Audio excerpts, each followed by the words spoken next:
पिछले हिस्से में हमने जिक्र किया कि सुल्तान मुराद अव्वल ने जंगी कोसोवो में अजीम फतह हासिल की, लेकिन उसी मैदान में शहादत भी पाई।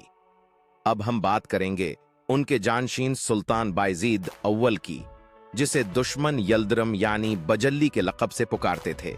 बायजीद यल्दरम का तारफ सुल्तान बायजीद अव्वल 1379 में तख्त नशीन हुआ। वो नहायत जरी, तेज रफ्तार और फैसला किन हकमरान था। उसने तख्त पर बैठते ही सल्तनत को वसात देने और दुश्मनों को जेर करने का मिशन जारी रखा।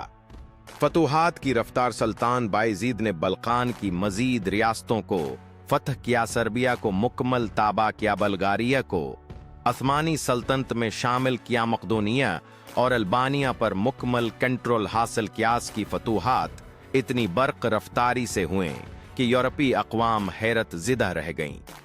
इसीलिए उसे यल्दरम थंडरबोल्ट कहा जाने लगा। कस्तंतनिया का मुहासरा सुल्तान बायजीद पहला उस्मानी सुल्तान था, जिसने कस्तंतनिया मौजूदा इस्तांबुल को संजीदगी से फतह करने का इरादा किया।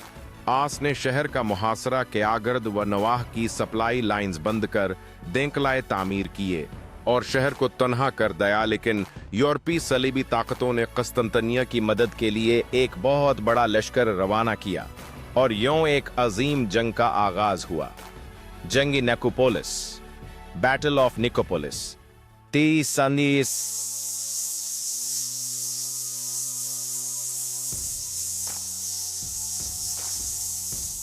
जंग तारीख की बड़ी सलीबी जंगों में शुमार होती।